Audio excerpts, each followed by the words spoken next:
Figures infernales, un récit extrait du recueil Rashomon et autres contes de l'auteur japonais Akutagawa Ryunosuke, lecture par Christophe Tabar. Ni dans le passé, ni même dans les temps à venir, on ne pourrait imaginer un homme semblable au seigneur de Horikawa. J'ai entendu dire que, juste avant sa naissance, le roi de sciences magiques Dai Itoku était apparu en personne au chevet de sa mère. De toute façon, dès le premier jour de sa vie, il donna l'impression de n'être pas comme les autres. Il n'y avait rien dans tout ce qu'il faisait qui ne défiât l'imagination. Représentez-vous par exemple la résidence de Horikawa, ses proportions gigantesques et sa disposition incomparable. Comment la qualifier? Grandiose? Superbe? Il y avait en elle quelque chose qui transcendait toutes nos banalités. Dès lors, des gens discoureurs mettaient en parallèle les actes et faits de notre Seigneur avec ceux du premier empereur de Tsin ou de l'empereur Yang. Mais ces gens-là n'étaient-ils pas comme ces aveugles du proverbe qui, palpant un éléphant chacun à sa manière, portaient sur lui des jugements contradictoires? Car, contrairement à ce qu'il en est pour ces empereurs, on ne pouvait dire que notre Seigneur eût recherché la gloire et le luxe pour lui-même, car il témoignait une immense magnanimité envers le peuple avec lequel il voulait partager la joie de vivre. Et ce qui le prouve, c'est que, grâce à sa vertu, il avait pu traverser sans dommage le grand palais de Nijo infesté de génies malfaisants. C'est également pour cette raison, je vous l'affirme, que s'est dissipé, à la seule admonestation du Seigneur, l'ombre même du ministre de gauche Tohru, qui, à ce que l'on dit, avait fait son habituelle apparition nocturne dans le palais de Kawara à Higashi-Sanjo, célèbre pour son tableau du paysage de Shiogama, dans la province de Michinoku. Il est donc bien naturel, si éclatant fut son prestige, que tous les habitants de la capitale, vieux et jeunes, hommes et femmes, aient vénéré le Seigneur comme une réincarnation du Bouddha. Je ne me souviens plus en quelle année, alors qu'il revenait du banquet des fleurs de prunier, organisé à la cour, un bœuf de son char, dételé par mégarde, blessa un vieillard qui passait par hasard. Même en cette circonstance, celui-ci, joignant les mains en signe de prière, s'était félicité, à ce qu'il disait, de son bonheur d'avoir été touché par le sabot du bœuf du Seigneur. Ainsi, sa vie abonde en anecdotes qui mériteraient d'être transmises à la postérité. Comme présent à l'occasion d'un banquet impérial, l'empereur lui avait fait don de 30 chevaux, tous blancs. Il avait placé ses pages, qu'il choyait, sous le pont de Nagara, en poteau de soutien. Il avait fait opérer l'ulcère de sa cuisse par un moine chinois qui passait pour avoir importé un art thérapeutique magique. L'énumération en serait inépuisable.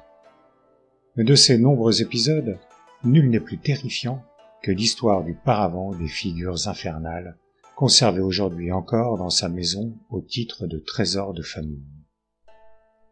Lors de ce dernier événement, le Seigneur lui-même, en dépit de sa fermeté habituelle, paraissait avoir été pris de court. À plus forte raison, nous autres, à ses côtés, étions, il va sans dire, plus morts que vifs. Moi entre tous, qui le servais depuis 20 ans, je n'avais jamais vu spectacle plus horrible. Mais pour faire ce récit, il me faut dire d'abord qui était Yoshihide, peintre du paravent en question. Yoshihide. Peut-être même de nos jours, ce nom rappelle-t-il quelque chose à certains. C'était un peintre bien connu avec lequel, disait-on, nul contemporain n'aurait pu rivaliser pour la maîtrise des couleurs et du dessin. Lors de l'événement que je vais raconter, peut-être avait-il déjà dépassé la cinquantaine. Il avait l'aspect d'un vieillard, petit, maigre, n'ayant que la peau sur les os et l'air méchant. Quand il se rendait à la résidence du Seigneur, il était toujours habillé d'un vêtement de chasse orange foncé et coiffé d'un ébauchi souple. Sa personne donnait une impression de vulgarité extrême. On ne savait pourquoi ce vieillard ne paraissait pas son âge. De plus, la couleur tout rouge de ses lèvres faisait soupçonner chez lui quelque chose de bestial, de répugnant. Certains en attribuaient la cause au pinceau qu'il ne cessait de sucer. Mais je ne sais qu'en penser. Des gens plus malveillants encore le surnommaient Saru Ide, le Ide singe, disant que ses gestes rappelaient ceux des singes. À propos de ce sobriquet, voici l'histoire qu'on racontait. Vers cette époque, la fille unique de Yoshihide, âgée de 15 ans, était en service dans la maison du seigneur en qualité de demoiselle d'honneur. Peu semblable à son père, elle était charmante. Peut-être parce qu'elle avait perdu sa mère à un âge encore tendre, elle avait une âme sensible. Elle était d'une intelligence supérieure à son âge, et comme, malgré sa jeunesse, elle comprenait bien ce qu'on attendait d'elle, la dame et les autres dames d'honneur la favorisaient et ne tardèrent pas à l'aimer. Or, quelqu'un de la province de Tamba avait un jour offert au seigneur un singe bien dressé, auquel le jeune prince, encore enfant et espiègle, avait donné le nom de Yoshihide. À la vue de ce singe d'aspect déjà assez comique et ainsi nommé, nul dans la maison ne pouvait s'empêcher de sourire. On ne se contentait pas de rire. À toute occasion, on s'amusait à le poursuivre, disant « Le voilà sur le pain du jardin !» ou bien « Il a encore souillé les nattes de la chambre de service !» et l'appelant chaque fois « Yoshihide ! Yoshihide !» On le persécutait. Un jour, la fille de Yoshihide, dont je viens de parler, passait par le long couloir. Elle portait à la main un rameau de prunier d'hiver auquel une lettre était attachée. Elle aperçut le petit singe Yoshihide qui, blessé à la patte, n'avait plus la force de grimper en hâte le pilier comme il le faisait d'ordinaire, et qui, boitillant, s'élança vers elle depuis la porte du fond. Derrière lui, le jeune prince, brandissant une branche, le poursuivait en criant « Voleur de cédrates, attends un peu, attends !» La fille de Yoshihide, à ce spectacle, hésita un instant à peine. Le singe s'accrochait au pan de sa jupe et l'implorait avec des cris plaintifs. Elle ne put s'empêcher d'être prise de compassion.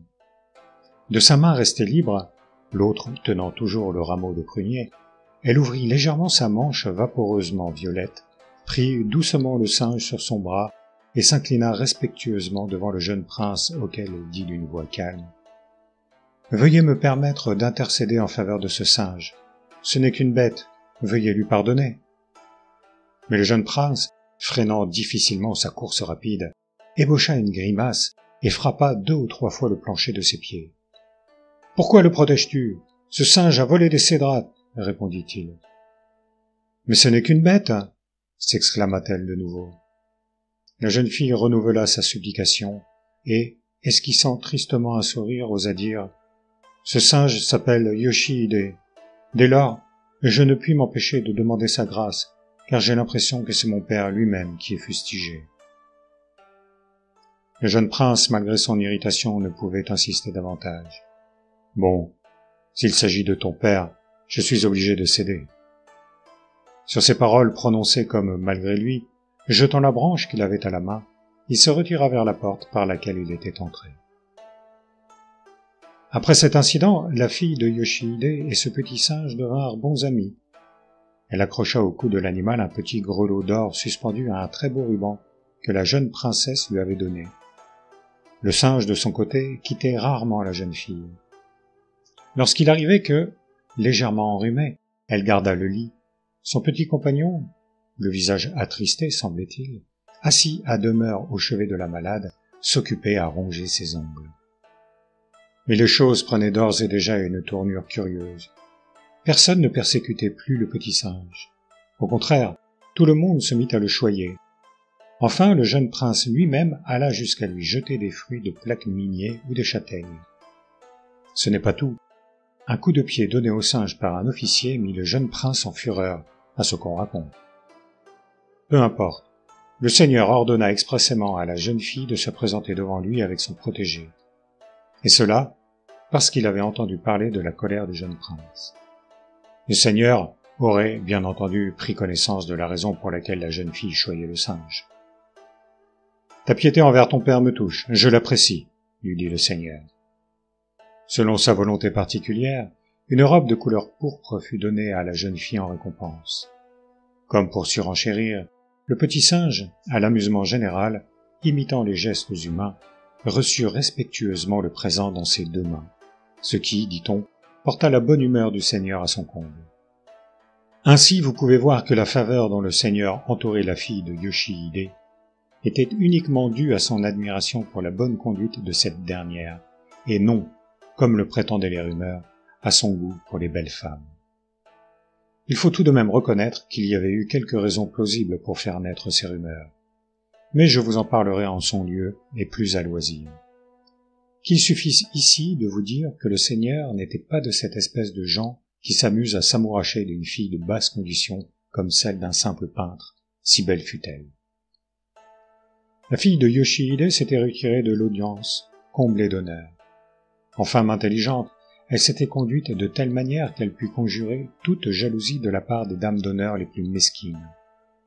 Ces dernières saisissaient toutes les occasions de choyer la jeune fille et le singe. On le voyait bien à ce que la jeune fille ne se trouvait jamais éloignée de la jeune princesse. Dans le cortège de chars sortant pour une promenade, elle était toujours de la suite. Mais délaissons la fille pour le moment et parlons de son père. Il est vrai, comme je vous l'ai dit, que le singe était bientôt parvenu à obtenir la faveur de tous, mais Yoshihide lui-même, qui lui avait donné son nom, restait un objet d'abomination générale. On continuait à l'appeler en cachette Saruhide. Et cela pas seulement dans la demeure du seigneur. Le grand prêtre de Yokawa, par exemple, au seul nom de Yoshihide, pâlissait comme s'il eût rencontré un démon, tant il le détestait. On racontait en effet que cette attitude était due aux caricatures par lesquelles Yoshihide avait stigmatisé la conduite peu glorieuse du grand prêtre. Mais doit-on prendre au sérieux ces rumeurs propagées par des gens du peuple? De toute façon, la mauvaise réputation de Yoshihide demeurait. Il se trouvait certes des gens qui ne disaient pas de même, mais ce n'étaient que 2 ou 3 de ses confrères en peinture, ou de ceux qui, en l'ignorance de l'homme, ne connaissaient que les œuvres. La réalité est que, outre son aspect vulgaire, ses vices invétérés dégoûtaient tout le monde. On ne récolte que ce que l'on a semé. C'est tout ce que j'en puis dire. Il était avare, rapace, impudent, paresseux, insatiable, et par-dessus tout, insolent et orgueilleux. Toujours, moi le premier peintre de ce temps, affiché au bout de son nez. On aurait pu tolérer ses penchants s'il les avait limités à son métier. Mais son aversion de toute contrainte était telle qu'il bafouait tout ce qu'on peut tenir pour us et coutumes de la société. Selon un disciple de longue date de Yoshihide, un jour, dans la résidence d'une haute personnalité, il était arrivé que la nécromancienne célèbre de Higaki, visitée par les esprits, avait prononcé une sentence horrible. Pendant ce temps, cet homme, à ce que l'on m'a rapporté, insouciant de ce qu'elle disait, dessinait minutieusement avec un pinceau et de l'encre qui se trouvait à portée de sa main le visage terrifiant de la sorcière. Peut-être la malédiction des mânes n'avait-elle pas plus de poids à ses yeux qu'un jeu d'enfant. Suivant de telles dispositions, il se livrait à toutes sortes d'audaces sacrilèges. Pour représenter Kijijoten, il dessina le portrait d'une abjecte prostituée. Quand il voulut peindre le roi de science magique Fudo, ne prit-il pas pour modèle un vil policier? Aux reproches qu'on lui faisait, il s'esclaffait. Comme c'est étrange. Pensez-vous que les divinités dessinées par Yoshihide vont le frapper de leur foudre? Ses disciples eux-mêmes en restaient abasourdis. Un grand nombre d'entre eux, craignant, à mon idée, une malédiction possible, se hâtèrent de prendre congé de lui. En un mot, sa démesure était sans limite. Il croyait qu'il n'y avait pas plus grand homme que lui sous le ciel à l'époque. Il est donc inutile de dire combien il prenait de haut le cercle des peintres. Ses peintures étaient d'ailleurs si excentriques, tant par leurs dessins que par leurs couleurs, que ses collègues, qui ne s'accordaient pas avec lui, le tenaient pour un escroc. À les croire, il avait toujours circulé au sujet des peintures des grands maîtres anciens, tels que Kawanari, Kanaoka ou autres, quelques légendes gracieuses. On disait que les fleurs de prunier d'une porte de bois exhalaient de doux parfums au clair de lune, ou même que l'on entendait les courtisans peints sur tel paravent jouer de la flûte. Les peintures de Yoshihide, en revanche, ne soulevaient que des rumeurs lugubres et étranges. Je prendrai l'une de ces peintures comme exemple. celle du cycle des naissances et des morts, suspendue sous le portail du temple Ryugaiji. On comptait que lorsqu'on passait sous le portail, la nuit, très tard, on entendait les soupirs et les sanglots des habitants du ciel. Certains prétendaient même avoir flairé les puanteurs qui se dégageaient des cadavres en décomposition. Et encore, à propos des portraits des dames d'honneur qu'il avait peints sur l'ordre du Seigneur, ne disait-on pas que toutes les dames qui avaient servi de modèle étaient mortes avant que 3 ans se fussent écoulés, frappées d'une maladie étrange et comme vidées de leur âme? Les mauvaises langues tenaient toutes ces rumeurs pour autant de témoignages irrécusables de la perversité des œuvres de Yoshihide. Mais c'était un homme qui, tel que nous le connaissons déjà, aimait à provoquer des esclandres. Aussi tirait-il plutôt orgueil de toutes ses critiques. Un jour le Seigneur le plaisanta. « On dirait que tu n'aimes que trop ce qui est laid. » Il répondit insolemment, avec un sourire sinistre, de ses lèvres si rouges malgré son âge. « Votre Seigneurie a raison. Décidément, la beauté de la laideur échappe aux peintres qui ne savent que barbouiller. » Si l'on va même jusqu'à admettre qu'il était le plus grand des peintres, quelle audace n'avait-il pas cependant de juger avec tant de hauteur en face du Seigneur? Le disciple mentionné plus haut, critiquant son outrecuidance, le surnomma en secret Shira Eiju. Je le comprends. Shira Eiju est, vous savez bien, le nom d'un monstre ailé à long nez, venu autrefois de Chine. Toutefois, même à lui, même à ce Yoshihide impudent au-delà de toute expression, il restait un sentiment humain, le seul qui vibra encore en lui. Car Yoshihide choyait à la folie sa fille unique, la petite demoiselle d'honneur. Ainsi que je vous l'ai dit, c'était une fille très sensible, toute dévouée à son père. Lui, de son côté, ne lui témoignait pas une moindre sollicitude. Quand il s'agissait des vêtements ou des coiffures de sa fille, on raconte que cet homme, rebelle à toute quête de la part des temples, faisait les plus grands sacrifices. Mais je me demande si ce n'est pas là un mensonge.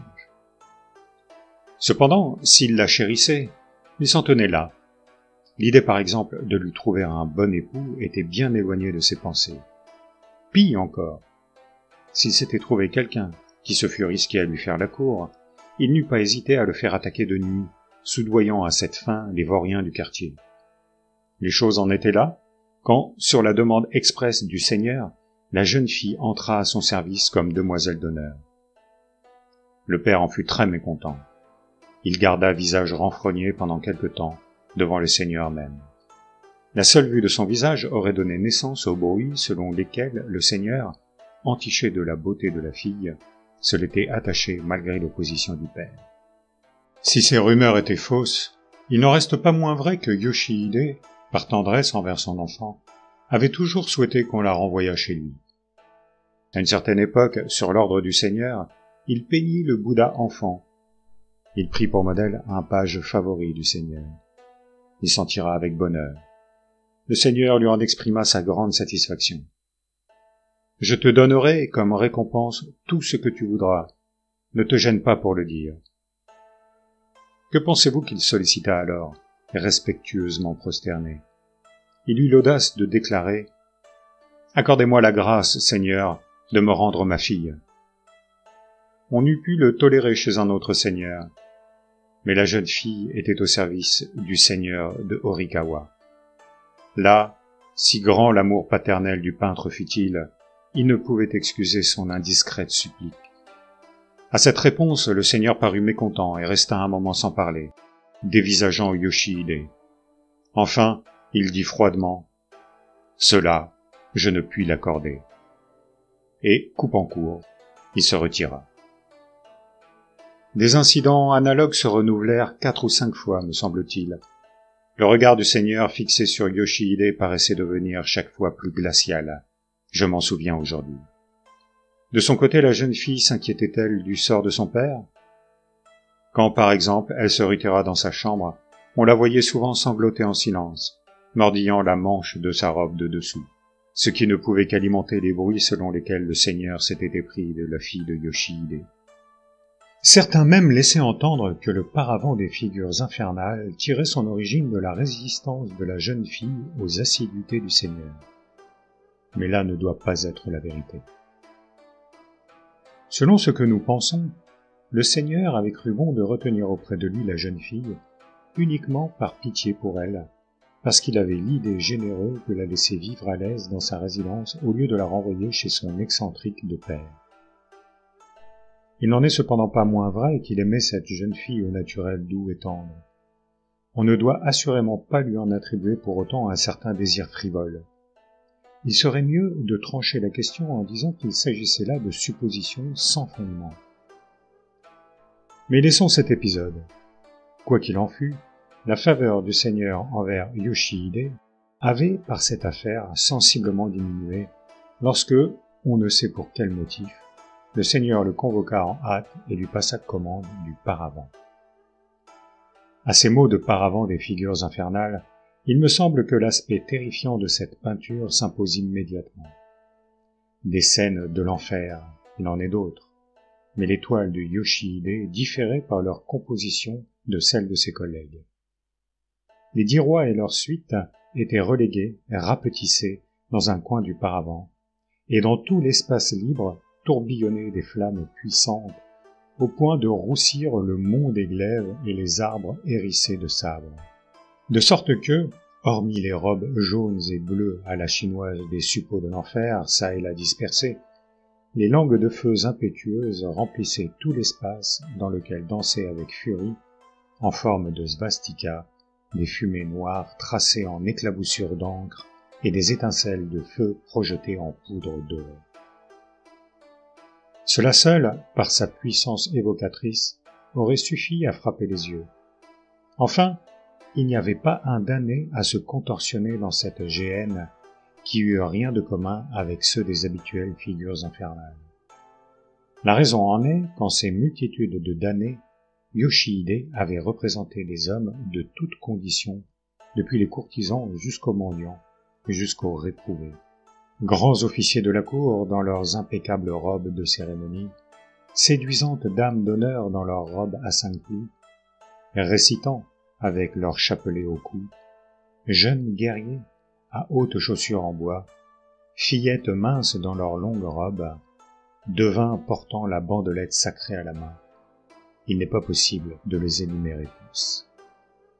Tous ces personnages, dans les tourbillons de flammes et de fumée, en proie aux tortures infligées par les geôliers infernaux à tête de bœuf et de cheval, fuyaient en tous sens, telles des feuilles mortes dispersées par une bourrasque. Ces femmes, plus recroquevillées que des araignées, dont les cheveux s'enroulaient autour des dents d'une fourche, figuraient-elles des sorcières? Cet homme, la tête en bas comme une chauve-souris au repos, la poitrine perforée par une lance, n'était-il pas quelque jeune gouverneur de province?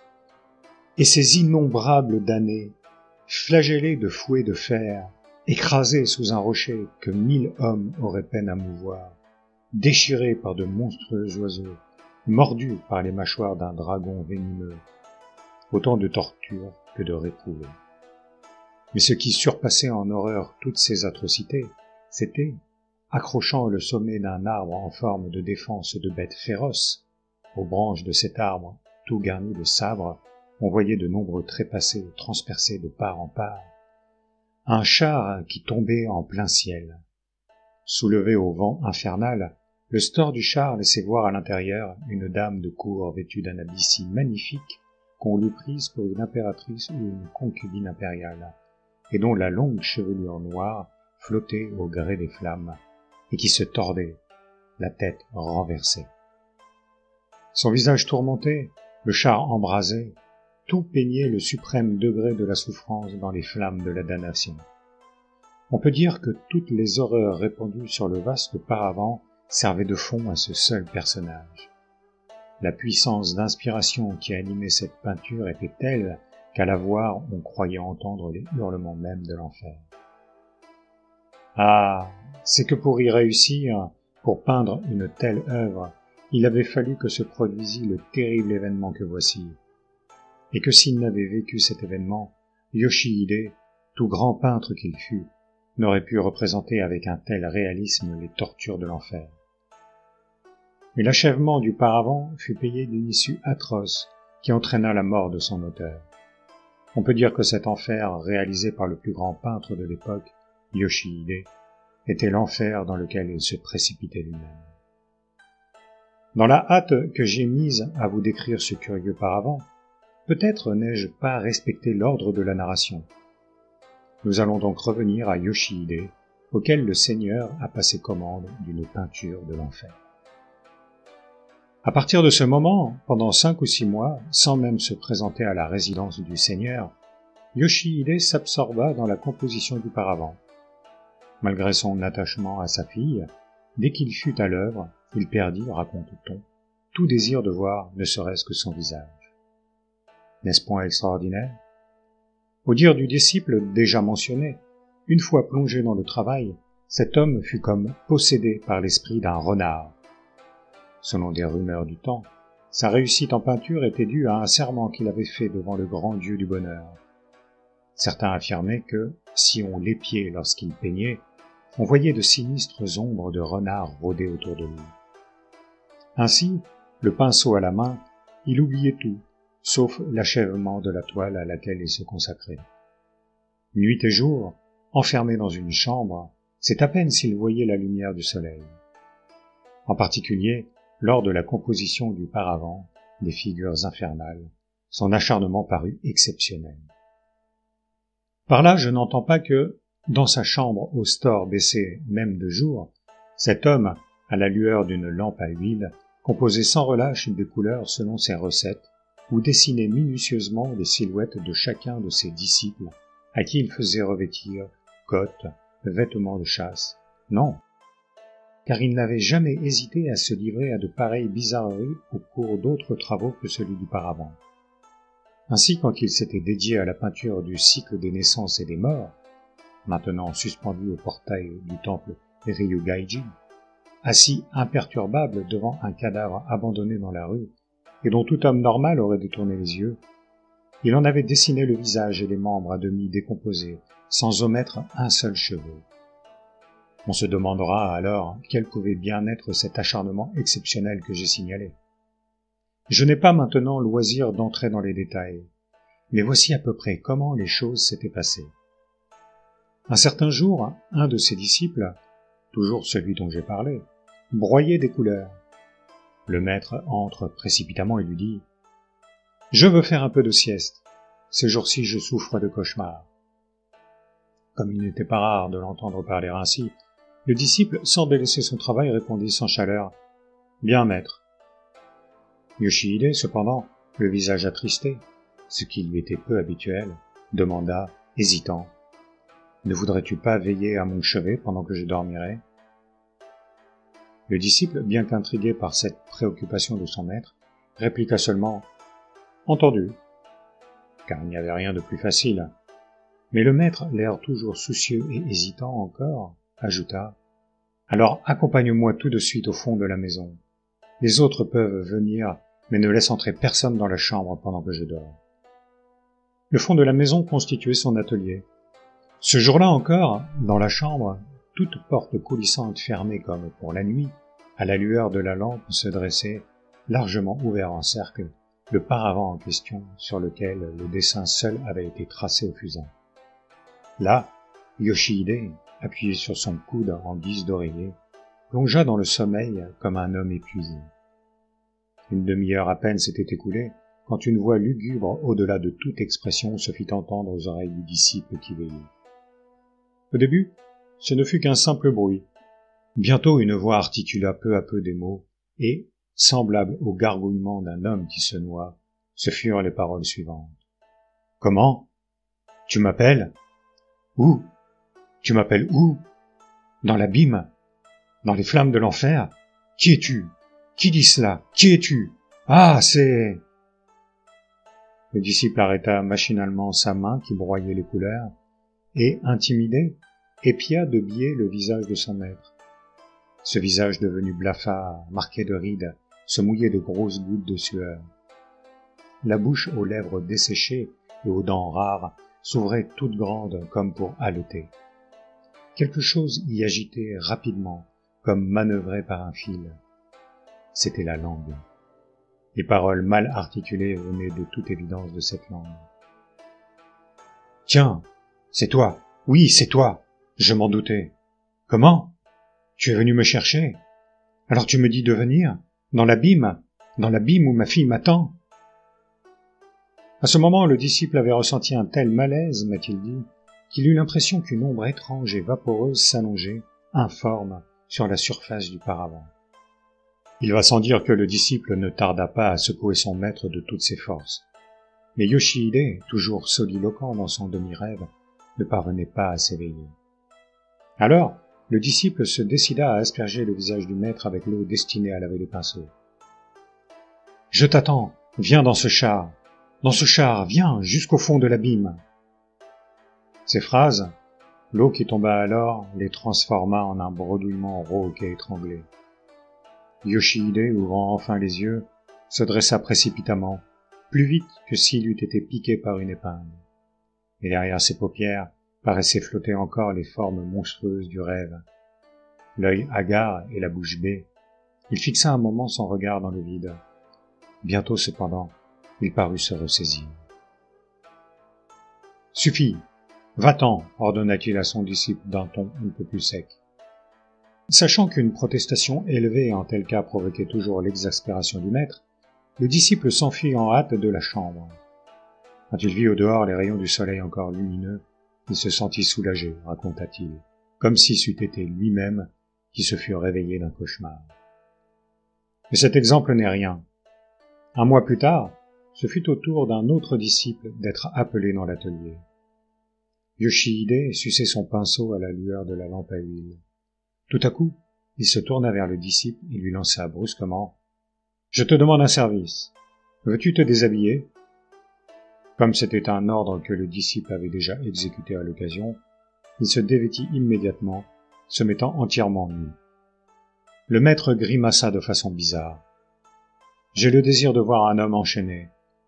Veux-tu te donner la peine de suivre mes ordres ?» dit-il froidement, sans avoir l'air désolé de peiner le disciple. Ce dernier, de constitution robuste et qui paraissait fait pour porter le sabre plus que pour manier le pinceau, s'était néanmoins senti intimidé à cette demande. Chaque fois que, par la suite, il raconta cette histoire, il déclarait « J'ai cru que le maître devenait fou, voulait me tuer. » Yoshihide, pour sa part, parut irrité des hésitations de son disciple. Se saisissant d'une chaîne qu'il avait sortie d'on ne sait où, il sauta pour ainsi dire sur le dos du disciple dont il tordit les bras et ligota le corps à plusieurs reprises. Puis il tira brutalement le bout de la chaîne. Comment résister? Sous le choc, le corps enchaîné du disciple s'écroula de tout son long, faisant résonner fortement le plancher. Le disciple en cette posture pouvait être comparé à une grosse potiche renversée. Les bras et les jambes ayant été ployés, comme je vous l'ai dit, sans ménagement, la tête seule pouvait bouger. De plus, la chaîne empêchant la circulation du sang dans ce gros corps, la peau partout sur le visage, sur le torse, se mettait à rougir. Mais Yoshihide semblait n'en avoir cure. Il évoluait autour du corps et, sous divers angles, en prenait de nombreux croquis presque semblables. Inutile de dire à quel point, pendant tout ce temps, le disciple souffrait dans ses chaînes. S'il ne s'était produit un fait inopiné, peut-être cette torture se serait-elle encore prolongée. Heureusement, ou plutôt malheureusement faudrait-il dire, après un certain laps de temps, de l'ombre d'un pot placé dans un coin de la chambre, une forme mince et longue se tortilla, s'étira comme une coulée d'huile noire.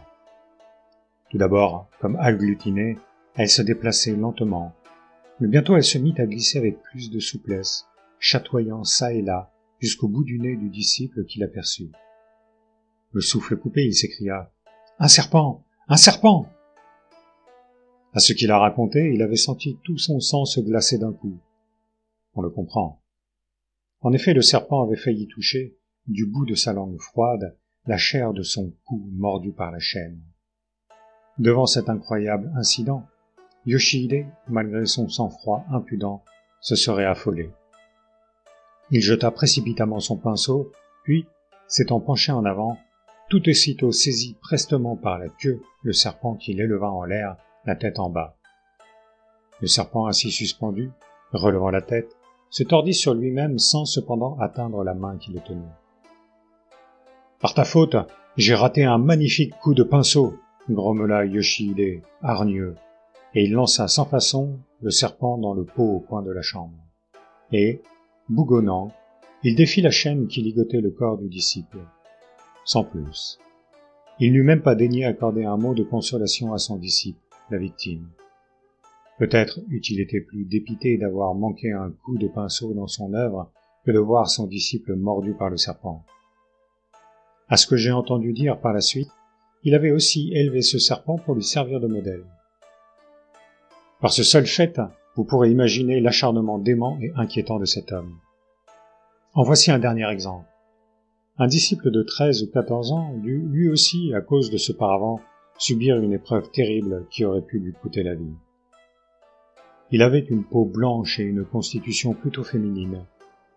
Une nuit, appelé par le maître, il se présenta devant lui sans rien soupçonner. Yoshihide, à la lumière de la lampe, donnait à manger à un bizarre oiseau, quelque chose qui, placé sur la paume de sa main, ressemblait à un morceau de viande. La taille de l'oiseau était à peu près celle d'un chat, et, les plumes saillant des deux côtés de sa tête en forme d'oreille, les grands yeux ronds et ambrés, tout son aspect faisait en quelque sorte penser à un félin. Yoshihide avait toujours détesté que les autres missent leur nez dans ses propres affaires. Le serpent dont j'ai parlé en était un exemple. Yoshihide ne révélait jamais, pas même à ses disciples, ce qu'il gardait dans sa chambre. Il arrivait ainsi qu'on découvrit sur sa table des objets inattendus, une tête de mort, un bol d'argent ou une coupe à pied laquée et ciselée, suivant le sujet de la création du moment. Nul ne savait où il recelait ses modèles. C'est là précisément une des raisons pour lesquelles on attribuait son travail aux faveurs secrètes du grand dieu du bonheur. Ici, le disciple eut l'idée que cet oiseau monstrueux devait certainement servir, lui aussi, de modèle pour le paravent, et prit une attitude respectueuse devant le maître. « Je suis à vos ordres. » Yoshihide, l'air de ne rien entendre, et passant sa langue sur ses lèvres rouges, lui dit « Regarde cet oiseau. N'est-il pas bien apprivoisé, hein ?» Et il tendit le menton vers l'oiseau. « Quel est le nom de cet oiseau ? Je n'en ai jamais vu, » demanda le jeune homme avec une curiosité mêlée de répugnance. Tout en posant cette question, il regarda attentivement cet oiseau aux oreilles de plumes, semblable à un chat. Yoshihide, de son habituel ton moqueur, répliqua « Quoi ? Tu n'en as jamais vu ? Les hommes de la ville ne savent rien. Cet oiseau s'appelle Chat-Huant. Un chasseur de Kurama me l'a donné il y a 2 ou 3 jours, mais je crois qu'il en est peu de si bien apprivoisé. » Sur ces mots, Yoshihide, soulevant lentement sa main, caressa doucement à rebrousse-poil le plumage du dos de l'oiseau qui venait d'achever sa pâture. À ce geste, l'oiseau poussa un cri aigu et, rapide, d'un coup d'aile s'envola de la table et, serre écarté et tendu, se précipita sur la tête du disciple. Si, à cet instant, ce dernier n'avait rapidement caché son visage derrière sa manche instinctivement soulevée, il n'eût pas manqué de recevoir quelques érafluents. Jetant lui aussi un bref cri, il voulut chasser l'oiseau d'un mouvement de sa manche. Mais, d'en haut, l'oiseau faisant claquer son bec lui en donna un coup. Tantôt debout, tantôt accroupi, le disciple, oublieux de la présence du maître, ne pensait qu'à se protéger de l'oiseau et à le chasser. Cette seule pensée en tête, affolé, il fuyait de ci de là dans l'étroite chambre. L'oiseau bizarre, de son côté, le poursuivait dans tous ses mouvements, volant haut puis bas, entêté à attaquer l'œil, guettant un instant d'inattention.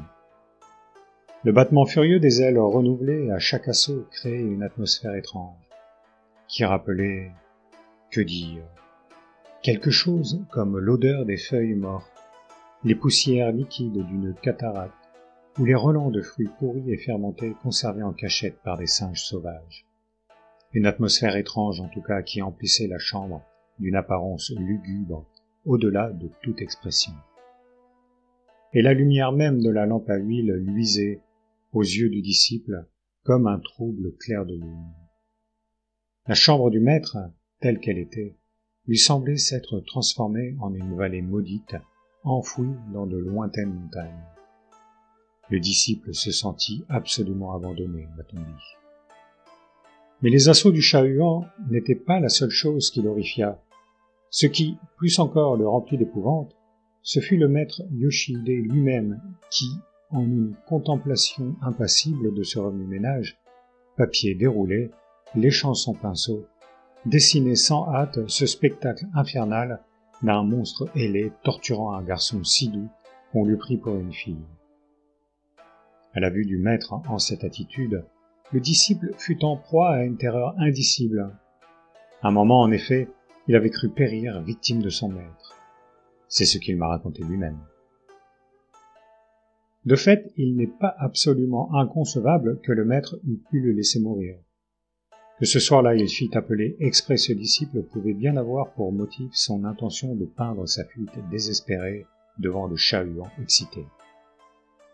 Le disciple donc, dès qu'il se fut aperçu de l'attitude du maître, cacha instinctivement sa tête dans ses manches en poussant des cris inarticulés, et, en cet état, il se blottit au bas de la porte de communication aménagée dans un coin de la chambre. Il eut l'impression qu'à ce moment-là, le maître se levait, et il perçut sa voix affolée. Brusquement, le battement des ailes du chat-huant devint plus furieux encore. Des bruits d'objets qui se renversaient, d'autres qui se brisaient, s'entendirent à de brefs intervalles. Le disciple, doublement éperdu, releva, sans trop savoir pourquoi, sa tête cachée dans ses bras. La chambre était dans l'obscurité. La voix du maître, qui, plein d'irritation, appelait les apprentis, retentissait dans le noir. Bientôt, l'un d'eux répondit au loin, accourait une lanterne à la main. Sous la pâle lumière tamisée par la suie, on vit la lampe à huile renversée, et dans la flaque d'huile répandue sur les nattes et le plancher, le chat-huant roulait en tous sens, se débattant péniblement d'une seule aile. De l'autre côté de la table, le buste soulevé, Yoshihide, l'air consterné en dépit de ce que nous savons de lui, marmonnait des propos incompréhensibles. Et regardez, autour du corps de l'oiseau, du cou à l'aile, s'enroulait fortement un serpent tout noir. On peut reconstituer ainsi l'événement. À l'instant où il s'était blotti dans le coin de la chambre, le disciple avait renversé le pot qui s'y trouvait. De ce pot sortit le serpent sur lequel le chat-huant se précipita témérairement. C'est ainsi que se serait produit ce vacarme. Les deux disciples, échangeant des clins d'œil, regardèrent pendant quelque temps, stupéfaits, cette scène étrange. Puis, s'inclinant sans mot dire devant le maître, ils se retirèrent furtivement. Nul ne sait ce qu'il advint du serpent et du chat-huant. On pourrait citer un grand nombre d'exemples semblables. La commande du paravent, j'oubliais de vous le dire, avait été passée au début de l'automne. Par la suite, pendant tout l'hiver, les disciples de Yoshihide furent continuellement sur le qui-vive devant la conduite insolite de leur maître. À la fin de l'hiver, on eut l'impression que le peintre, par un inexplicable empêchement, ne pouvait poursuivre son travail. Il avait l'air plus sombre que jamais. Ses propos prenaient un ton sensiblement plus revêche, et la peinture du paravent, dont les dessins avaient été au trois quarts tracés, paraissait ne plus avancer. Il sembla même que le maître n'hésiterait pas, pour une raison ou une autre, à effacer ce qu'il avait dessiné jusque-là. Il était impossible, cependant, de dire ce qui le gênait dans l'accomplissement de son œuvre. Nul d'ailleurs ne cherchait à en connaître la cause. Mortifiés par les événements précédents, les disciples, comme enfermés dans une cage avec un loup ou un tigre, tâchaient à s'écarter autant que possible de l'entourage du maître. De cette période-là, donc, il n'y a rien de particulier à raconter. Si je cherche bien, cependant, je peux dire que ce vieillard si dur de nature s'attendrissait pour une raison inconnue. Et quelquefois on le surprenait pleurant tout seul à l'écart.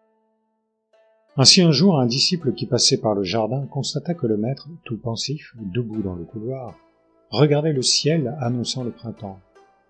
Ses yeux étaient pleins de larmes à ce que relata celui-ci. Croyant l'avoir surpris dans ce qu'il ne devait pas voir, le disciple, sans mot dire, se retira furtivement. C'est ce qu'on m'a raconté. Ne trouvez-vous pas étrange qu'un homme fier comme le maître, qui n'avait pas hésité à prendre pour modèle un cadavre abandonné sur un chemin pour peindre le cycle des naissances et des morts, se mit à pleurer tel un enfant pour une pareille chose? Être empêché de peindre à son gré le paravent? Tandis que Yoshihide s'acharnait comme un dément sur son œuvre, sa fille, de son côté, on ne savait pourquoi, s'assombrissait de jour en jour, jusqu'à ce qu'enfin ses efforts pour contenir ses larmes devinrent visibles à tous. C'était une jeune fille d'aspect naturellement mélancolique, au teint blanc et aux gestes discrets. Ainsi, dans ce nouvel état, ses cils baissés et alourdis, ses yeux cernés de fatigue, lui donnaient-ils l'air encore plus triste. Au début, certains attribuèrent cette mélancolie aux soucis que lui donnait son père, ou à quelques préoccupations sentimentales. Mais bientôt le bruit courut selon lequel les instances amoureuses du Seigneur en étaient la cause. Puis, tout à coup, personne ne souffla plus mot d'elle, comme si chacun eût été frappé d'amnésie. Juste à cette époque-là, une nuit assez tard, je passais seul dans un couloir de la résidence. Brusquement, je ne sais d'où, le singe Yoshihide se précipita sur moi et tira fortement le pan de ma jupe. Je revois encore cette nuit tiède où semblait déjà flotter l'odeur des fleurs de prunier sous le clair de lune vaporeux. Je le regardais fixement dans cette lumière. Le singe, montrant ses dents blanches, plissant le bout de son nez, poussait des cris stridents comme un fou. Au début, plus ennuyé de ce qu'il tirait ma jupe qu'intrigué de son état anormal, je voulus lui donner un coup de pied et m'en aller. Mais je me rappelai le précédent de l'officier qui avait encouru la défaveur du jeune prince pour avoir morigéné ce singe. De plus, sa contenance ne paraissait pas habituelle. Je me décidai à me laisser conduire du côté où il m'attirait, 5 ou 6 ken plus loin. Après avoir tourné l'angle du couloir, j'arrivai à un endroit d'où on pouvait embrasser du regard les eaux de l'étang, vaguement blanches, même dans l'obscurité, à travers les branches graciles des pins. À ce moment-là, un bruit sourd venu d'une chambre voisine, où des gens semblaient se quereller, bruit à la fois agité et étrangement discret, vint surprendre mes oreilles. Tout d'abord, le silence régnait, que seul troublait le clapotis des poissons qui sautaient dans la lumière indécise où le clair de lune se confondait avec la brume nocturne. Nulle voix humaine. La sensation du bruit en était d'autant plus forte. Je m'arrêtai instinctivement, puis m'approchai de la porte de communication, à pas feutrés, souffle suspendu, pour prendre en flagrant délit l'intrus, si c'en était un. Le singe, agacé par ma lenteur, semblait-il, fit 2 ou 3 fois le tour de mes jambes, et avec un cri comme étranglé, sauta d'un bond sur mon épaule.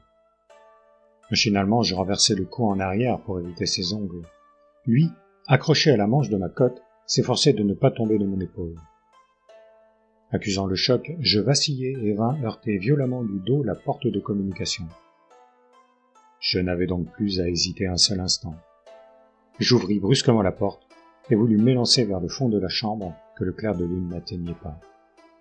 Mais ce qui, à cet instant même, frappa mes yeux, non, disons plutôt que je fus surpris par une femme qui bondissait hors de la chambre comme propulsée par un ressort.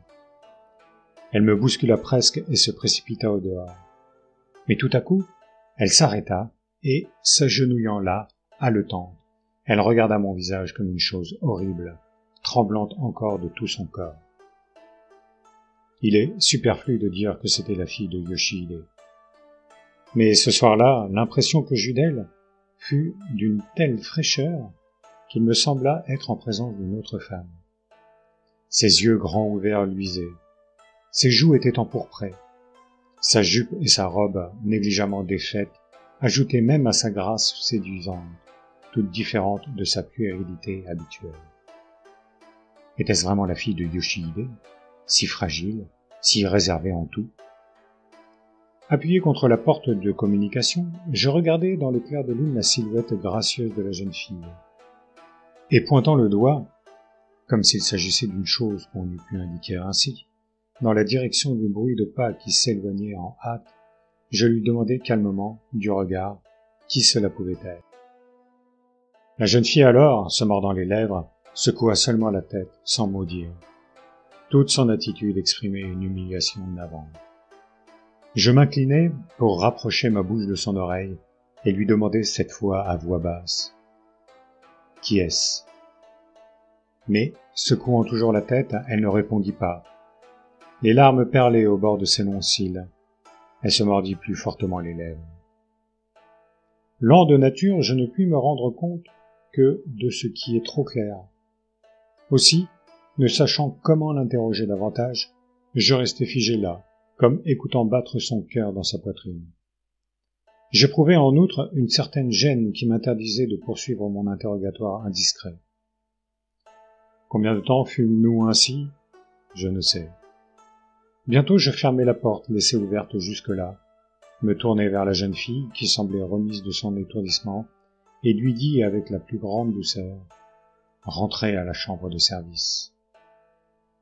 Oppressé moi aussi par une sorte d'inquiétude et me demandant vaguement si je n'avais pas vu ce que je ne devais pas voir, un peu confus donc sans cependant bien savoir à l'égard de qui, je fis demi-tour. Mais à peine eus-je fait 10 pas que quelqu'un tira discrètement le pan de ma jupe. Qui, pensez-vous, que ce fut ? À mes pieds, le singe, Yoshihide, assis, les 2 mains posées sur le plancher comme un homme, s'inclina à plusieurs reprises en profonde révérence, faisant sonner son petit grelot. 15 jours après cet événement, Yoshihide se présenta subitement à la résidence du seigneur et sollicita une audience. Bien qu'il fût de basse condition, comme il recevait des faveurs exceptionnelles de la part du seigneur, il pouvait recourir à ces requêtes extraordinaires. Le seigneur, qui n'accordait pas facilement audience à tout venant, acquiesça sur-le-champ comme à l'habitude et le fit approcher de son siège. Le peintre, habillé de son éternel vêtement de chasse orange foncé et coiffé comme toujours d'un chapeau souple, l'air plus renfrogné que jamais, se prosterna respectueusement devant le seigneur, et, d'une voix rauque, il déclara « Sa seigneurie m'a ordonné de faire le paravent des figures infernales. J'y ai travaillé nuit et jour, y mettant le meilleur de moi-même, et maintenant vous pouvez le considérer comme achevé. »« Alors, félicitations, j'en suis fort aise, répondit le seigneur. Mais il y avait une étrange absence de chaleur et comme un accent de déception dans sa voix. Je n'attends pas de félicitations le moins du monde, répliqua d'un air dépité Yoshihide, qui baissa les yeux, immobile. C'est à peu près fini, continua-t-il, je vous l'ai déjà dit. Mais il reste une chose, et cette seule chose, je n'arrive pas encore à la bien dessiner. Quoi? Il y a quelque chose que tu ne peux dessiner? C'est cela, monseigneur. En règle générale, je ne peux dessiner que ce que j'ai vu de mes yeux. J'ai beau réussir à dessiner ce que je n'ai pas vu, la conviction me fait défaut. N'est-ce pas la même chose que de ne pas dessiner du tout? En l'entendant parler ainsi, un sourire moqueur s'ébaucha sur le visage du seigneur. Alors, pour peindre le paravent des figures infernales, il faut avoir vu l'enfer. C'est cela. Mais, l'année passée, quand il y eut un grand incendie, j'ai regardé de mes propres yeux les bonds des flammes, tels les tourbillons de feu de l'enfer embrasé. C'est parce que j'ai assisté à cet incendie que j'ai pu dessiner les flammes du Bouddha immobile au milieu des flammes. Sa seigneurie doit connaître cette peinture-là. Sans paraître avoir entendu ce qu'avait dit Yoshihide, le seigneur posa encore cette question. Mais comment représentes-tu les damnés? Tu n'as pas vu les geôliers de l'enfer? J'ai vu une fois un homme ligoté avec des chaînes de fer, et j'ai minutieusement dessiné un homme torturé par un oiseau monstrueux. Aussi ne suis-je pas ignorant de toutes les atrocités dont souffrent les damnés en enfer. Là-dessus, Yoshihide esquissa un sourire énigmatique, un peu forcé et poursuivit. Pour les retrouvailles, ils ont fait maintes fois leur apparition dans mes rêveries. Presque tous les jours et presque toutes les nuits, pourrais-je dire, des formes infernales, soit à tête de bœuf ou de cheval, soit à 3 laces et à 6 membres, frappant sans bruit dans leurs mains, ouvrant des bouches muettes, viennent me torturer. Ce que je brûle de dessiner, sans pourtant y réussir, n'est pas de ce genre. À ces mots, le seigneur ne parvint pas à cacher ses surprises. Pendant quelque temps, il dévisagea Yoshihide d'un air agacé, puis, fronçant durement les sourcils, il lança. « Alors, qu'est-ce que tu n'arrives pas encore à dessiner ?» Mon projet est de dessiner au milieu du paravent un char torturé de feuilles de palmiers tombant du ciel. Disant cela, Yoshihide enfin regarda intensément le visage du seigneur. On murmurait que cet homme devenait fou pour tout ce qui concernait la peinture. Son regard à cet instant aurait pu justifier ces rumeurs. Dans le char se tord une ravissante dame de cour, ses cheveux noirs fouettés par le vent des flammes, le visage couvert de fumée, sourcils froncés, la tête renversée en arrière. Elle fixe son regard vers le haut. Ses mains arrachent la partie inférieure du store, peut-être pour s'en protéger contre les étincelles qui pleuvent. Et tout autour, par dizaines, par vingtaines, de lugubres oiseaux de proie voltigent en faisant claquer leurs becs. Ah, cette dame assise dans le char, je n'arrive pas à la dessiner. Mais, et après? Pour on ne sait quelle raison, le seigneur incitait Yoshihide à poursuivre d'un air curieusement enchanté. Mais celui-ci, ses fameuses lèvres rouges frémissant comme s'il avait eu la fièvre, répéta encore une fois comme en rêve. Cela, je n'y arriverai pas. Soudain, avec tellement de force qu'on eut l'impression qu'il voulait enfoncer ses dents dans quelque chose, il proféra « Je vous en prie, Seigneur, veuillez avoir la grâce de mettre le feu à un char toituré de feuilles de palmier devant mes yeux. Et si c'était possible... » Le Seigneur, un instant assombri, éclata brusquement de rire. Et suffoquant presque à force d'hilarité, il dit « Oh, je serai à ta disposition pour tout ce que tu désires. Il ne faut pas te tourmenter sur l'impossibilité de quoi que ce soit. » Entendant ces paroles, saisi de je ne sais quel sinistre pressentiment, je fus pris d'une peur indéfinissable. De fait, l'aspect du Seigneur avait quelque chose d'insolite. Une mousse blanche se formait au coin de ses lèvres. Ses sourcils s'agitaient convulsivement, comme des éclairs. On avait l'impression qu'il partageait la folie du pain. Il s'interrompit un instant, mais peu après il fut pris d'un fou rire tonitruant. « On va incendier un char toituré de feuilles de palmier. Je m'arrangerai pour y mettre une femme ravissante en costume de dame de cour.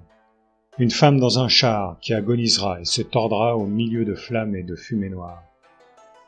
Tu as eu l'idée de la dessiner? Décidément, tu es le premier à peindre entre ciel et terre. Je te félicite. Oh oui, je te félicite. » Yoshihide alors pâlit tout à coup, remuant seulement les lèvres. On eût dit qu'il râlait. Bientôt, comme si tous ses muscles se relâchaient, il laissa retomber sa main sur la natte, sans façon, et remercia respectueusement d'une voix basse presque imperceptible. « De quelle rare faveur vous daignez me combler. » Peut-être le caractère terrifiant de son projet lui était-il venu auparavant, pendant, ou que le Seigneur parlait. À cet instant, une fois dans ma vie, j'ai eu pitié de Yoshihide.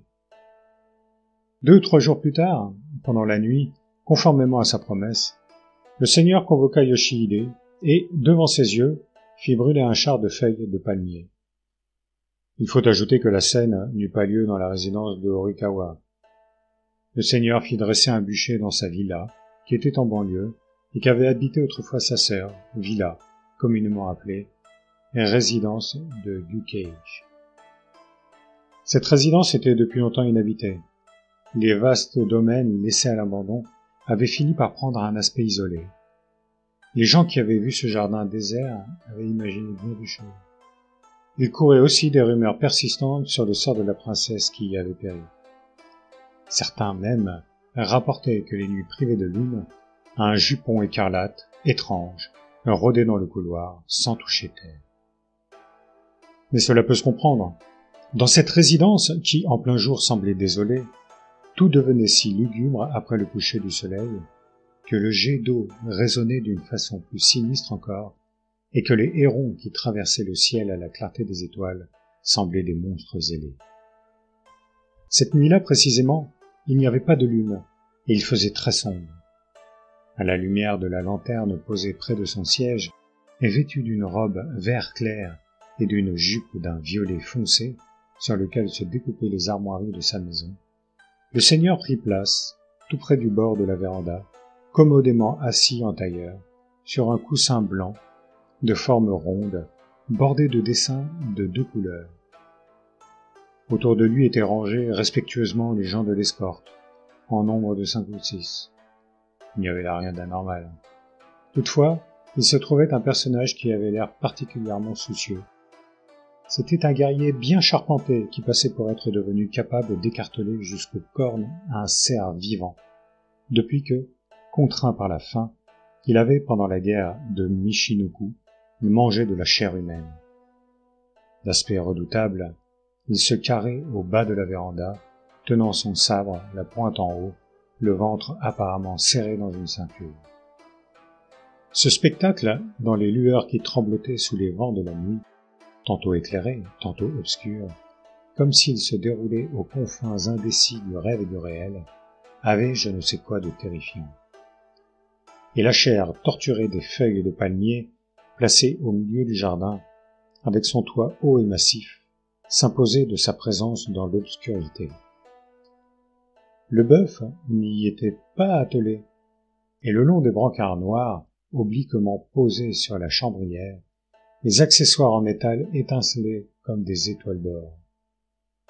Bien que ce fût le printemps, on se sentait pris d'un vague frisson. Quant à ce qui se cachait à l'intérieur du char, lourdement voilé par un store bleu bordé de motifs festonnés, on ne le savait. Tout autour, les hommes de service, un flambeau ardent à la main, surveillaient avec inquiétude les fumées qui se répandaient vers la véranda, prêts à exécuter les ordres. Yoshihide, héros de cette nuit, demeurait agenouillé face à la véranda, un peu à l'écart des autres. Vêtu comme toujours, semblait-il, de son vêtement de chasse orange foncé et coiffé de son vieux chapeau usé, il paraissait plus petit, écrasé comme sous le poids du ciel étoilé, plus misérable encore qu'à l'ordinaire. Derrière lui se trouvait un autre personnage, également agenouillé, portant un chapeau identique avec un vêtement de chasse semblable. Un de ses disciples, sans doute, qui paraissait l'accompagner. Mais tous deux étaient blottis dans la pénombre lointaine. Il était difficile, de la véranda où j'étais, de se bien préciser les couleurs de leurs vêtements. Il semblait être à peu près minuit. Dans le silence profond, si profond qu'on aurait pu distinguer la respiration de chacun, et dans l'obscurité qui enveloppait les bois et les sources, s'entendait seulement le souffle du vent nocturne auquel se mêlaient des odeurs résineuses de la forêt de flambeaux. Le seigneur resta muet quelques instants. Bientôt, s'avançant un peu sur les genoux, il appela d'une voix ferme. « Yoshihide, ce soir, selon ton désir, je t'invite à assister à l'incendie d'un char. » En prononçant ces mots, le seigneur regarda de côté les gens de sa suite. À cet instant, entre lui et eux s'échangèrent des sourires entendus. Peut-être n'était-ce que mon impression. Alors Yoshihide, relevant timidement la tête, eut l'air de reparler vers la cathédrale. Mais il resta dans la même posture sans rien répondre. « Regarde bien, c'est le char à mon usage. Tu t'en souviens ? J'y mettrai le feu pour réaliser sous nos yeux une flambée infernale. » Le seigneur s'interrompit et fit un clin d'œil à son escorte. Ensuite, d'un ton devenu brusquement amer, il dit « Dans le char, on a enchaîné une dame de cour qui a fauté. Ainsi, quand le feu sera mis, cette femme, chair brûlée, eau calcinée, expirera dans de terribles supplices. Ce sera un modèle sans précédent pour parfaire ton paravent. Ne manque pas d'observer comme une peau blanche ainsi que la neige brûle et se crevasse. Regarde bien aussi les cheveux noirs se dresser en étincelles de feu. » Il se tut pour la 3e fois. Mais je ne sais pour quelle raison il rit silencieusement en secouant les épaules. C'est un spectacle qu'on ne pourra jamais revoir, même dans les siècles des siècles. Moi aussi j'y assisterai. Soulève donc le store du char et montre à Yoshihide la femme qui s'y trouve. À cet ordre, un des hommes de service brandit au-dessus de sa tête le flambeau qu'il tenait, s'approcha du char à pas rapides et, d'un coup de main, souleva le store. Le feu crépitant du flambeau, en bougeant, rougeoya et éclaira nettement l'intérieur exigu du char. La femme assise sur le lit, ligotée sans ménagement, qui ne l'aurait reconnue? La robe de Chine, couleur fleur de cerisier, magnifiquement décorée, la chatoyante cascade de ses cheveux noirs et opulents, le peigne d'or incliné, brillant de tout son éclat.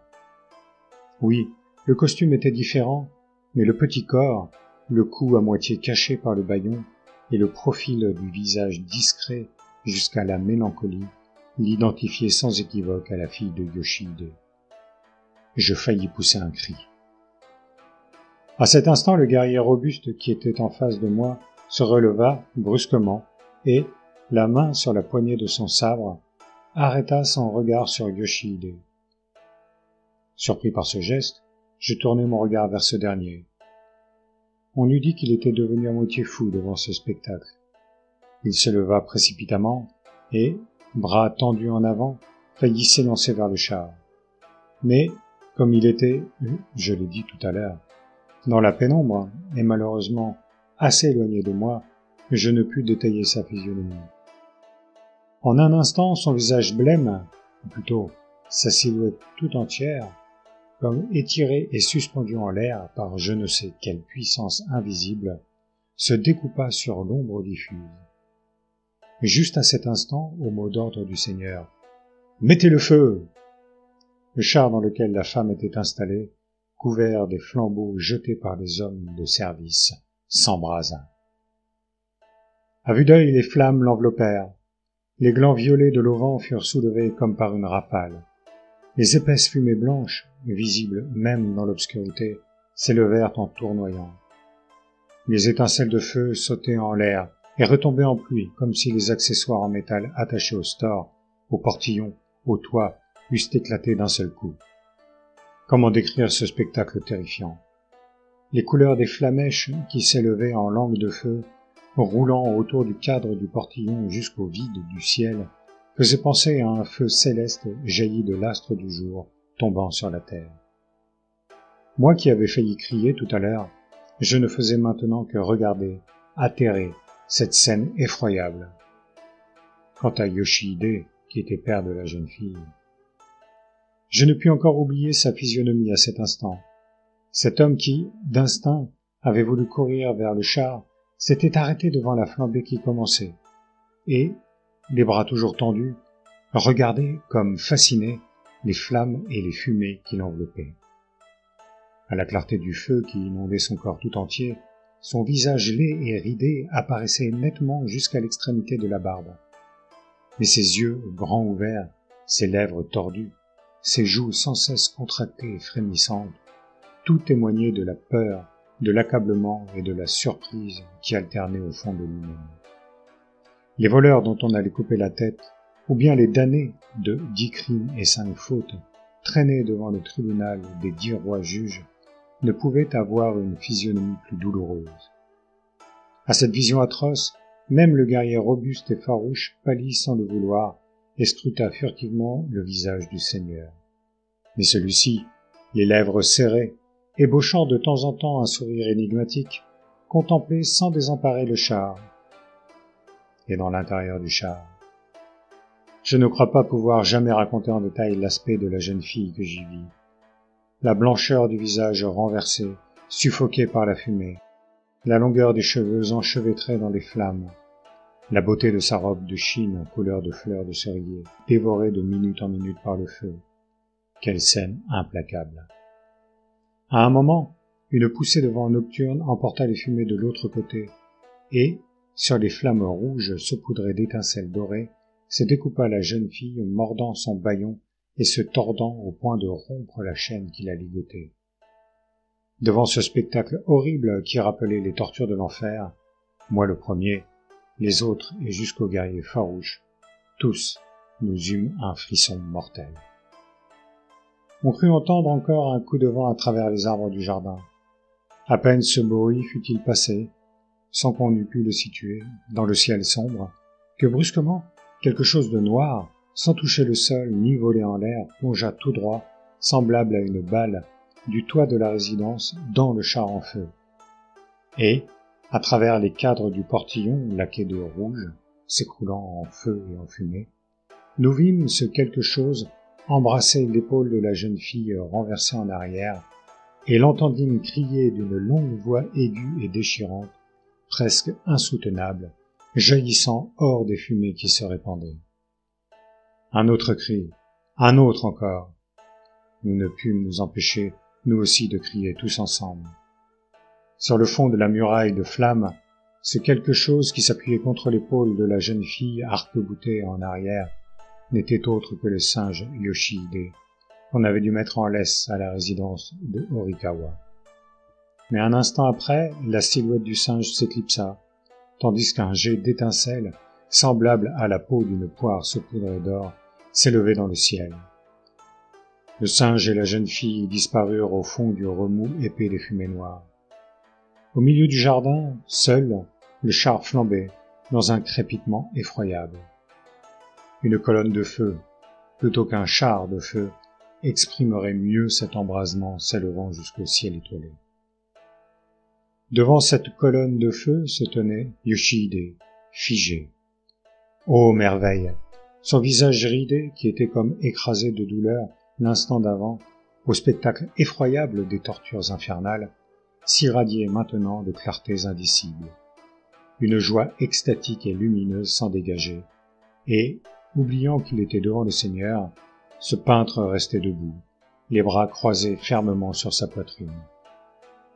Il semblait que l'atroce agonie de la jeune fille ne se reflétât point dans son regard. La couleur magnifique des flammes sur laquelle se découpait le visage féminin torturé le rassasiait-elle à souhait? Ce que je vis à cet instant m'en donna la sensation. Mais rien n'était plus surprenant que le regard apparemment satisfait avec lequel le peintre contemplait l'agonie de son unique fille.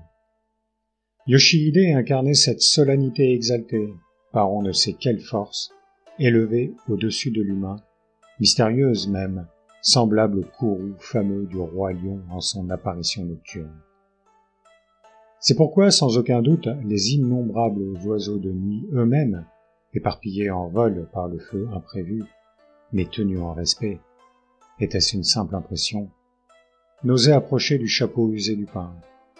Peut-être une invisible vertu dont s'auréolait la tête de cet homme frappait-elle jusqu'aux yeux des oiseaux sans âme? S'il en était ainsi des oiseaux, à plus forte raison de nous, humains, qui, jusqu'aux hommes de service, retenant leur souffle, le corps frémissant, dévorions sans relâche. Yoshihide du regard, le cœur rempli d'une étrange joie, comme si nous assistions à la consécration solennelle d'une statue de Bouddha. Ces flammes grésillantes qui montaient, immenses, dans le ciel, et Yoshihide qui, debout, s'absorbait dans ce spectacle tragique. Quelle grandeur, quelle joie! Mais, à l'écart, le Seigneur, assis sous la véranda, si pâle qu'on l'eût pris pour un spectre, une mousse blanchâtre aux lèvres, haletait, comme une misérable bête assoiffée, en serrant convulsivement le pan de sa jupe qui recouvrait ses genoux. On ne sait comment se propagea dans le pays la nouvelle que le Seigneur avait mis le feu au char de la résidence Yukiji. On fit de nombreux commentaires. D'abord, pourquoi le Seigneur avait-il brûlé vive la fille de Yoshihide? À cause d'un amour qui n'avait pu se faire agréer? C'est ce qu'on disait le plus souvent. Mais à mon avis, l'intention du Seigneur avait été plutôt de châtier le caractère perverti du peintre qui n'avait pas hésité à demander à voir brûler le char du Seigneur et mourir à un être humain pour rendre plus parfaite son exécution du paravent. En effet, j'ai entendu le Seigneur lui-même parler dans ce sens. On avait en outre beaucoup discuté, semblait-il, sur le cœur de pierre de Yoshihide, qui s'était acharné à la peinture du paravent au prix même de sa fille brûlée vive sous ses yeux. Quelques-uns l'accusaient d'avoir oublié l'affection paternelle pour la peinture, le qualifiant de bête monstrueuse à face humaine. Le grand prêtre de Yokawa partageait cet avis. Quelque talent qu'ils aient dans un art ou dans un autre, ceux qui n'observent pas 5 vertus de l'homme sont voués aux enfers, répétait-il. Environ 1 mois après cet événement, le paravent des figures infernales fut enfin achevé. Yoshihide ne tarda pas à l'apporter à la résidence afin de le présenter respectueusement au seigneur. Le grand prêtre de Yokawa était justement là. Dès qu'il eut jeté un coup d'œil auparavant, ce dernier ne put s'empêcher d'être frappé d'émoi et de stupeur devant la tempête de feu qui fusait sur tout l'espace du paravent. Bien qu'il eût à un moment plutôt dévisagé Yoshihide avec dédain, il frappa machinalement son genou en disant « Bravo !» Je ne pus oublier non plus le rire forcé qu'eut le seigneur en entendant cette louange. Depuis ce temps-là, du moins dans la résidence, les médisances contre Yoshihide cessèrent. Est-ce parce que tous ceux qui regardaient cette peinture, quelque haine qu'ils gardassent contre le peintre, étaient frappés d'un mystérieux sentiment de solennité à la vue de l'infinie souffrance de l'enfer flamboyant? Mais quand l'affaire en fut venue là, Yoshihide était déjà au nombre des morts. La nuit qui suivit l'achèvement du paravent, il se pendit, passant une corde à la solive de sa chambre. Peut-être n'avait-il pu supporter de survivre, inconscient, à la fille qu'il avait sacrifiée à son art. Son corps est enterré au lieu où était sa maison. Mais sur la petite pierre qu'on a placée là, on ne peut plus depuis longtemps lire l'inscription usée par des dizaines d'années de pluie et de vent.